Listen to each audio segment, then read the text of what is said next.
دنیا کی مصیبتوں میں پریشانیوں میں صبر کرنے والے اپنے کو، یہ ان کی خاصیت ہوگی کہ یہ اللہ کے نبی صلی اللہ علیہ وسلم بتلا رہے ہیں کہ دیکھو صبر کا مزاج بناؤ۔ صبر کی وجہ سے آدمی کیا کرتا ہے؟ صبر کی وجہ سے آدمی کا غم ہلکا ہو جاتا ہے، آدمی اپنے کو صبر، اپنے کو حالات پر قابو پا لیتا ہے۔ مان لیجئے کسی کے باپ کا انتقال ہو گیا، کسی کی بیوی کا انتقال ہو گیا، آدمی روئے پر روئے جا رہا ہے، پریشانی اللہ سے فریاد پر فریاد کر رہا ہے، واویلا مچا رہا ہے کہ میں کیا کر دیا، میرے ساتھ کیوں اللہ نے ایسا فیصلہ کیا، ایسا کیوں ہو گیا، میں نے کیا گناہ کیا۔ اب اس پر کچھ ملنے والا نہیں، صبر پر اللہ دینے والے ہیں۔ حضرت معاذ رضی اللہ عنہ کے بیٹے کا انتقال ہوا، حضرت معاذ رضی اللہ عنہ کو اللہ کے نبی علیہ السلام نے بلایا، فرمایا کہ دیکھو تمہارے بچے کے لیے اللہ نے بہت کچھ رکھ دیا ہے۔ اللہ نے آگے بتلایا کہ صبر کرنے والوں کو کیا ہے، صلوات من ربہم ورحمہ، صلوات ہیں یعنی فرشتوں کی دعائیں، انسانوں کی دعائیں، سب کی دعائیں ان کے حق میں ہیں، ورحمہ اللہ کی رحمت ان پر ہے، وہی وَأُولَٰئِكَ هُمُ الْمُهْتَدُونَ، ہدایت۔ صبر کی وجہ سے دعائیں ملتی ہیں، رحمت ملتا ہے اور ہدایت ملتی ہے۔ اللہ کے نبی نے فرمایا اگر ایمان والا اپنے اوپر آنے والی مصیبت پر صبر کر لے، ہنگامہ نہ مچائے، کیوں میرے ساتھ ایسا ہو گیا، اللہ نے ایسا کیوں میرے ساتھ فیصلہ کرے، لوگ کرتے ہیں، اگر یہ نہیں کرتا ہے تو پھر اللہ رب العزت اس کے لیے بہت بڑا اجر طے کر دیتے ہیں کہ اس کے لیے بے پناہ اجر عظیم اللہ رب العزت اس کے لیے طے کر دیتے ہیں۔ تو صبر بہت بڑا ہتھیار ہے۔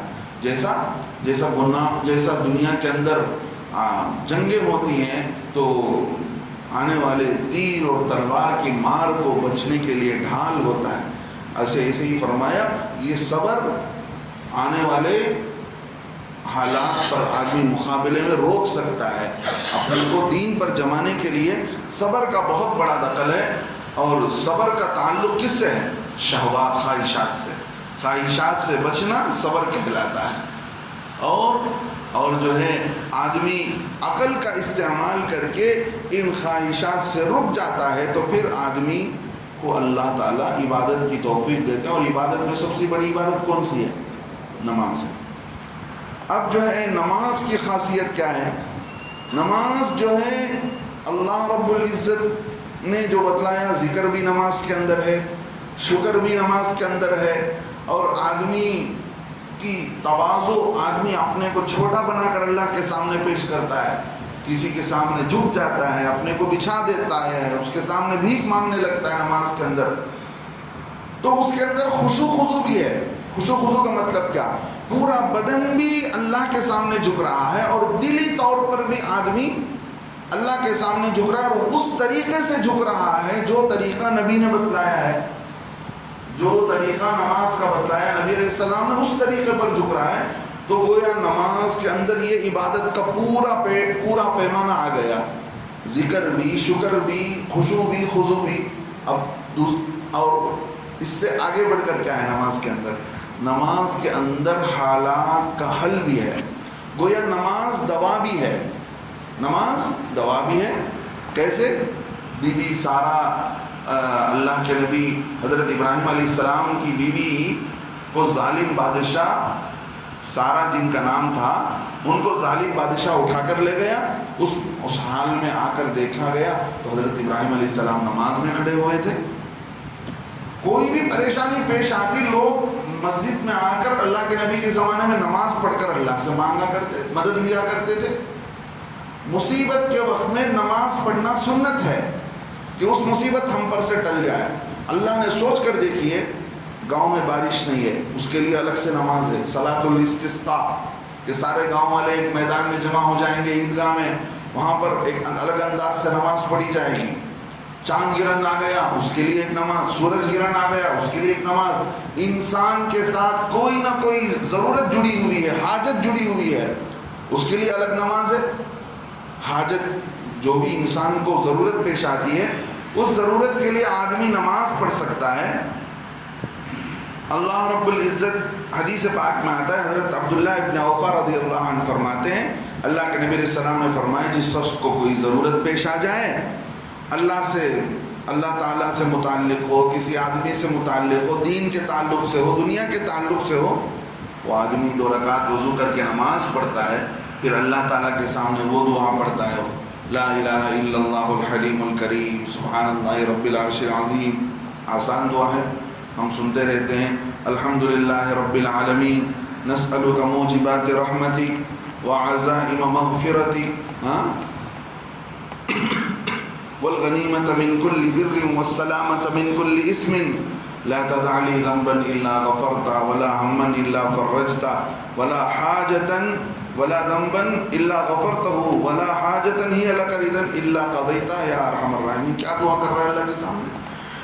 اللہ کے سوا کوئی مالک نہیں ہے، جو کوئی معبود نہیں ہے، وہ بڑے علم والا حلم والا ہے اور بڑا کریم ہے اور پاک، اللہ کی ذات پاک ہے اور مقدس ہے. یہ لمبی دعا کر رہا ہے اللہ کے سامنے، اللہ میری کوئی بھی ضرورت ہو تو پوری کر دے. یہ حاجت کی نماز ہے. لوگوں نے ایسی نمازیں پڑھی، ان کی حاجات دور ہو، ان کی حاجتیں حل ہو گئی.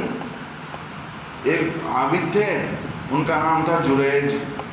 ان پر تہمت لگایا ایک عورت نے کہ یہ ہاتھ میں جو میرا بچہ ہے اسی عابد کا ہے. وہ عابد ایسے تھے کہ کبھی پلک جھپکنے کے برابر بھی اللہ کی نافرمانی نہیں کیا. بنی اسرائیل کے زمانے میں ماں نے بلایا، ماں کے بلانے پر جواب نہیں دیے، نماز میں کھڑے رہے. ماں نے بد دعا کر دی تھی، اللہ تجھے کسی تہمت میں مبتلا کر دے. تو اس عورت نے آ کر تہمت لگا دیا کہ یہ بچہ میرا ہے تو ہاتھ میں اسی کا ہے. تو اس مصیبت میں لوگ اکٹھے ہو گئے، نماز میں کھڑے ہو گئے یہ اللہ کے سامنے، یہ اللہ تو یہ حل کر سکتا ہے، تو ہی پریشان. تو ہر حال کا حل بھی ہے. کیا مطلب؟ یعنی انسان پر آنے والے حالات کو بدلنے کے لیے کا حل اور مشکلات کا حل، پریشانیوں کا حل بھی نماز کے اندر ہے. دوسرے طور پر عبادت کا بہترین مظہر ہے. آدمی اللہ کے سامنے کھڑا ہوا ہے، جھک رہا ہے، ادب سے بیٹھا ہوا ہے، سجدے میں اپنی پیشانی رگڑ رہا ہے، اس کا دل بھی نماز میں حاضر ہے، اس کے بدن بھی وہ اس انداز سے کام کر رہے ہیں جس انداز سے نبی علیہ الصلوۃ والسلام نے نماز پڑھنے کو کہا. گویا ذکر بھی ہے، شکر بھی ہے، سب کچھ ہے نماز کے اندر. تو اللہ کے نبی صلی اللہ علیہ وسلم کی حدیث ہے بخاری شریف کی، فرمایا لن تعطوا عطاء خیرا اوسع من الصبر. فرمایا اللہ تعالیٰ نے تم کو اللہ تعالیٰ کی طرف سے صبر سے بہتر وسیع اور کوئی چیز نہیں دی گئی ہے. یعنی صبر اور نماز یہ بڑی بہترین چیز ہے. ایمان والے کو اس پر جمے رہنا چاہیے. ایک حدیث میں آیا ہے جس شخص کو 4 چیزیں مل گئیں اس کو دنیا کی ساری بھلائیاں مل گئی. جس شخص کو 4 چیزیں مل گئیں، نمبر 1 قلباً شاکرا، شکر کرنے والا دل، ولساناً ذاکرا، ذکر کرنے والی زبان، اور وبدناً علی البلاء صابرا، اللہ پر آنے والے امتحان اور بلاؤں پر صبر کرنے والا بدن، اور ایسی بیوی جو شوہر کی فرما بردار ہو اور شوہر کے غائب ہو جانے کی صورت میں شوہر کے مال کی بھی حفاظت کرے اور اپنی عزت کی بھی حفاظت کرے. جس آدمی کو یہ 4 چیزیں مل گئی سمجھو اسے دنیا کی ساری دولت مل گئی. اب دیکھ لیں ہمارے پاس دولت اور دنیا کے مل جانے کا کیا مطلب ہے. دنیا کی نعمت ان 4 چیزوں میں اللہ کے نبی نے بتلایا. اور دنیا کس چیز کو سوچ رہے ہیں؟ ہم کیا سوچ رہے ہیں کہ دنیا کن چیزوں میں ہے؟ جسے کار مل گیا، جسے بنگلہ مل گیا، جسے کوٹری مل گئی. ہاں یہ ہے ہمارا سوچنے کا معیار، لیکن اللہ کے نبی علیہ السلام کے سوچنے کا معیار یہ ہے، دین کا معیار. تو لہذا حاجت کے موقع پر، ہر موقع پر ایمان والے کو نماز کے سامنے، نماز کے ذریعے سے اپنے حالات کا حل کرنا چاہیے. اللہ فرماتے ہیں ان اللہ مع الصابرین، اللہ رب العزت صبر کرنے والوں کے ساتھ ہیں. کیا مطلب؟ اللہ رب العزت یہ بتلاتے ہیں کہ دیکھو یہ دنیا ہے، حالات کا گھر ہے. آج مشکل ہے تو صبر، کل کے دن اس کی ان مع العسر یسرا. اللہ فرماتے تنگی کے ساتھ آسانی بھی ہے. آج تنگی ہے تو اس کا مطلب کیا ہے؟ اس کا مطلب یہ ہے کہ عن قریب آسانی آنے والی ہے. مشکل کا حل نکلنے والا ہے۔ تو صبر کا مطلب یہ ہے کہ دنیا کے اندر حالات ہر حال میں آئیں گے۔ اللہ کے نبی علیہ السلام سے پوچھا گیا سب سے زیادہ مشکلات اور مصیبتیں کس پر آتی ہیں؟ اللہ کے نبی نے فرمایا اشد الناس بلاء الانبیاء، سب سے زیادہ بلائیں اور مصیبتیں کس پر آتی ہیں؟ نبیوں پر آتی ہیں۔ ثم الامثل فالامثل، پھر جو ہے ان کے نیچے جو ہوتے ہیں، جو جتنا اللہ کے قریب ہوتا ہے اس پر اتنے حالات آتے ہیں۔ جو کم درجے کا ایمان والا ہوتا ہے اس کی آزمائش زیادہ نہیں ہوتی ہے، اس لیے کہ اس کا ایمان کمزور ہوتا ہے، ہو سکتا ہے وہ زیادہ امتحان کو برداشت نہ کرے، صبر نہ کر سکے، اپنے ہاتھ سے ایمان کو چھوڑ دے۔ اس لیے جو جتنا اللہ کے قریب ہے وہ اتنا اللہ رب العزت اس کا مرتبہ بلند کرنے کے لیے کیا کرتے ہیں؟ اسے جو ہے دنیا کے اندر حالات میں آزماتے ہیں۔ اللہ فرماتے ہیں اللہ خود فرماتا ہے کہ اللہ صبر کرنے والوں کے ساتھ ہے۔ اللہ کس کے ساتھ ہے بھائی؟ صبر کرنے والوں کے ساتھ ہے۔ آگے اللہ فرماتے ہیں وَلَا تَقُولُوا لِمَنْ يُقْتَلُوا، تم نہ کہو ان لوگوں کو جو مار دیے گئے فی سبیل اللہ، اللہ کے راستے میں، اموات، مردہ مت کہو۔ اللہ کے راستے میں جو شہید کر دیے گئے، مار دیے گئے، تم ان کو کیا مت کہو؟ مردہ مت کہو۔ جن کی جان اللہ کی دین کی سربلندی کے خاطر جنہوں نے جان لگا دیا۔ اصل اللہ کا راستہ کون سا ہے؟ وہی ہے اصل اللہ کا راستہ کون سا ہے؟ اللہ کے کلمے کو بلند کرنے کے لیے آدمی چل پڑے کہ موقع پڑ جائے تو دشمن کے سامنے بھی ہتھیار لے کر اللہ کے دین کی بلندی کے لیے اپنی جان کو بھی گنوا دے۔ ترتیب ہے، ان کو دعوت دی جائے گی، اگر وہ دعوت قبول نہیں کرتے ہیں ان سے کہا جائے گا کہ بھئی تم کیا کرو، تم ہمیں ٹیکس دو، ہم حکومت کریں گے، ہمارے انڈر میں رہ کر دیکھو، ہماری زندگی دیکھو، ہماری نمازیں دیکھو، ہمارے گھریلو معاملات دیکھو، پورا ہم حکومت کریں گے۔ دوسری بات بھی نہیں قبول کرتے ہیں تو پھر بلائیں گے کہ بھئی آ جاؤ میدان میں، پھر دیکھیں گے۔ تم اللہ کے دین کے لیے اپنی جان کو قربان کر دینے والا شہید کہلاتا ہے، تو ایسے شہید کو اللہ کیا کہتے ہیں؟ بل احیاء، بلکہ وہ لوگ زندہ ہیں، ولکن لا تشعرون، لیکن تم کو احساس نہیں ہے اس بات کا۔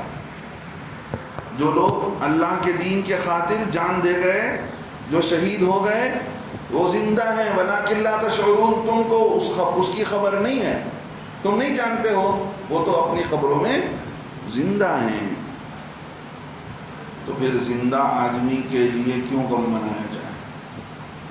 محرم میں جو غم مناتے ہیں کس کے لیے منا رہے ہیں؟ حضرت حسین رضی اللہ عنہ اور آل رسول، پورے کا پورا اللہ کے نبی علیہ السلام کا خاندان جو اللہ کے راستے میں شہید ہو گیا، ان کے بارے میں قرآن کہتا ہے کہ بھئی وہ زندہ ہیں، تو زندے کا کیا غم منائیں گے؟ غم کس کا مناتے ہیں؟ مردوں کا مناتے ہیں؟ وہ مردے ہیں ہی نہیں، وہ تو زندہ ہیں اپنے قبروں میں، ان کا کیوں منائیں گے؟ اسی لیے دیکھو انبیاء علیہ السلام قبروں میں زندہ ہوتے ہیں، اس کا مطلب یہ ہے کہ ان کی پراپرٹی میں کوئی وارث نہیں بنتا، ان کی بیوی کا کوئی دوسرا شوہر نہیں بنتا، یہ اس کی علامت ہے۔ اور عام انسان جب مرتا ہے تو مر ہی جاتا ہے، اسی لیے اس کی وراثت بھی تقسیم ہوتی ہے اور آگے چل کر اس کی بیوی سے کوئی دوسرا بھی نکاح کرتا ہے۔